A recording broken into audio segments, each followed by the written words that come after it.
目の前に広がる無残な光景。丹精込めて作ったものが、ただ気に入らないという理由で踏みにじられる。そんな男が僕がずっと好きだった女の子と結婚するというのだから、ことさらに心をえぐられるというものだ。もうどうしようもできないと思っていた。諦めてただただ見守るしかないのだと。けれど父の言葉によって僕は奮起する。これは好きな女の子に告白もできない情けない僕が後悔しないために奮闘する物語。僕の名前は真城圭一。今年で28歳になる僕は現在パティシエとして働いており、今はもっぱら幼なじみ愛梨の結婚式のためのウェディングケーキ作りに頭を悩ませる日々を送っている。思えば愛梨とは長い付き合いだ。実家が隣同士だったこともあり、物心つく前から一緒に遊んでいた。2つ年下の愛梨は僕のことを兄のように慕ってくれ、周りの大人からは本当の兄弟みたいだねとよく言われていた。僕も初めは妹のような存在としか思っていなかった。てちてちと僕の後ろをついてくる可愛い女の子。一緒に笑って、一緒に泣いて。喧嘩したことも何度もある。表情がコロコロ変わる楽しい遊び相手。僕にとって隣にいるのが当たり前の存在だった。それがいつからだったか、次第に愛梨への感情に変化が生じるようになった。中学生、高校生と成長するにつれて、どんどん美人になっていく愛梨から目が離せなくなっていったのだ。明確に自分の恋心を自覚したのは多分、高校生の時だ。僕は小さい頃からお菓子作りが好きで、よく手作りのケーキやクッキーを作っては愛梨に試食してもらっていた。お互い高校生になってからもその習慣は続き、僕の作ったケーキを美味しいと幸せそうな顔で頬張る姿を見た瞬間、心がむずがゆくざわつき、ああ、僕は愛梨が好きなんだと完全に恋に落ちたのだ。自覚してからはもう気持ちが抑えきれず、すぐにでも告白したかったのだが、いかんせんずっと兄弟のように育ってきたせいでタイミングが全くつかめない。恋人よりもずっと近い家族のような存在なのだ。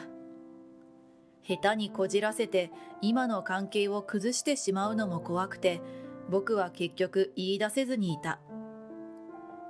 そうしてきっかけをつかみあぐねている間に月日は流れ、僕は高校卒業後、製菓系の専門学校に通い、卒業後はすぐに洋菓子店で修行を始めた。僕はとにかくお菓子作りに没頭した。幼い頃からの夢だったパティシエになることができ、今はとにかく仕事に向き合っていたかったのだ。生活リズムもガラリと変わり、愛梨と顔を合わせる機会も自然と少なくなった。そんなこんなで愛梨をしっかりつなぎ止めておかなかったツケが回ってきたのは、パティシエとしてようやく一人前と呼べるまでに成長した頃のこと。愛梨から結婚すると告げられた。もちろん相手は僕ではない。好きな女の子からの突然の結婚報告に、僕は崖から突き落とされたような気分になった。結婚相手は愛梨の実家が経営する会社の取引先の御曹司で、いわゆる政略結婚だという。ショックだったが、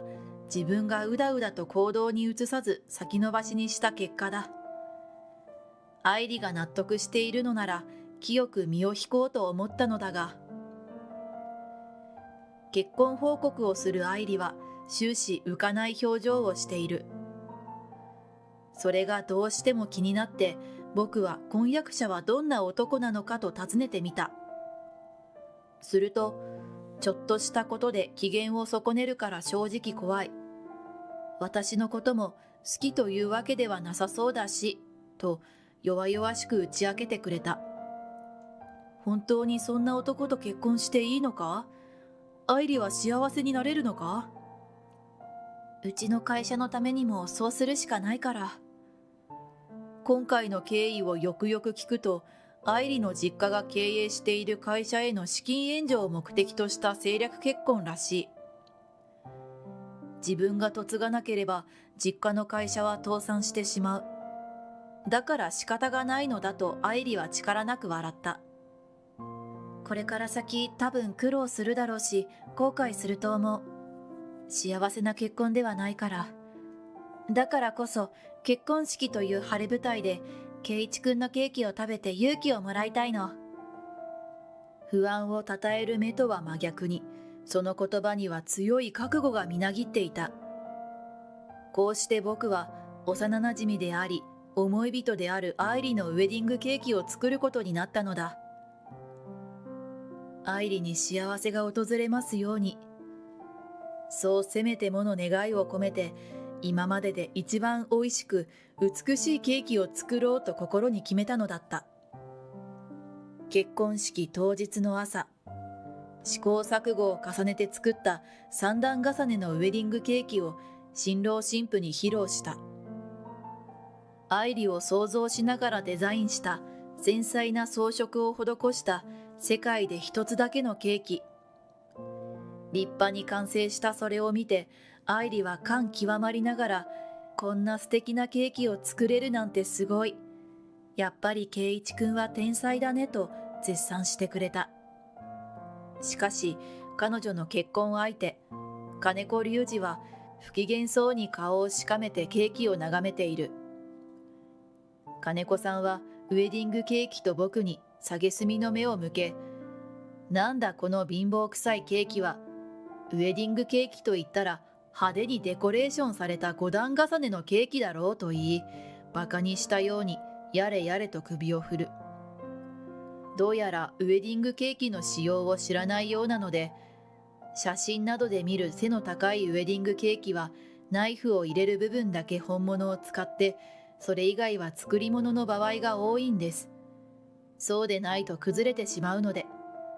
ですが、こちらのケーキはすべて本物なので、どこでも食べられますよ、と解説した。しかし金子さんは、そんなのはできないやつの言い訳だろ。こんな貧乏臭いケーキを作って、よく堂々と納品に来れるもんだな、と散々な言いようだ。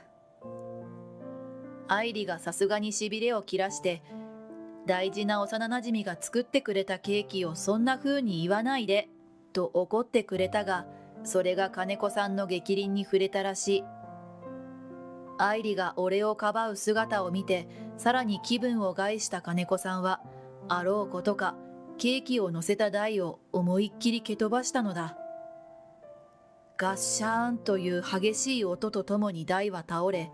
ケーキは跡形もなく床にぶちまけられた。愛理のことを思い、何日もかけて制作した渾身のウェディングケーキが無残な姿で床に散らばっている。台無しになったケーキを前にして、愛理はせっかく圭一くんが作ってくれたケーキがひどいわと涙を流している。そんな悲しんでいる愛理のことなど目もくれず、金子さんはメソメソすんな、鬱陶しいと怒鳴りつけた後、僕の胸ぐらを乱暴につかみ、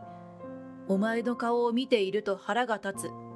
三流パティシエはさっさと出て行けと言って、僕を式場から追い出した。抵抗する暇もなかった。ケーキも台無しになってしまったし、何より愛理の泣き顔が頭から離れず、途方に暮れながら立ち尽くしていると着信が入った。スマホの画面に映る着信相手は愛理だ。ケーキをダメにしてしまったことと、無礼を働いたことへの謝罪を涙声で必死に繰り返す愛理。愛理が謝ることじゃないのに。僕はもうケーキのことよりも愛理が心配で、あんな男と結婚して大丈夫なのかと愛理の身を案じて静かに尋ねる。横暴で人の話を聞かず物に当たる性格の男とこれから一生一緒に暮らすなんてどう考えても苦労するだろう。愛理も今回の一件であの人とやっていく自信がなくなったと不安をあらわにした。このわずかなやりとりの時間にも電話口の向こうからは、どうせ結婚するならお前じゃなくて美人の姉の方が良かったよ。外れくじをつかまされた俺の身にもなれと愛理を罵倒している声が断続的に聞こえてくる。なんてことを言うんだと憤慨しそうになったが、僕が何か言う前に愛理は、これは私とあの人との問題だから、圭一君は気にしないで。巻き込んじゃって本当にごめんねと明るい声を出す。僕に気を使わせないために。電話を切る直前、最後にあなたのケーキが食べたかったなという愛理の寂しそうな声がしばらく耳から離れなかった。僕が帰宅すると予定よりもずいぶん早く帰ってきたことに驚いた父親が何かあったと尋ねてくる。浮かない表情をした僕を見て何か良くないことが起こったことを察したのだろう。僕は先ほどの出来事を父に打ち明けた。最後まで黙って話を聞いてくれた父は自分のことのように怒りをあらわにする。それから僕にエプロンを投げ、今すぐ代わりのウェディングケーキを作るぞ。そして愛理ちゃんを救ってやれと葉っぱをかけてくる。幼い頃から成長を見守ってきただけあって、愛理は父にとっても娘のような存在だ。理不尽に苦しめられている姿を目の当たりにして見て見ぬふりはできない。自分も協力するからそんな不幸な結婚は阻止しようと不敵に笑う父。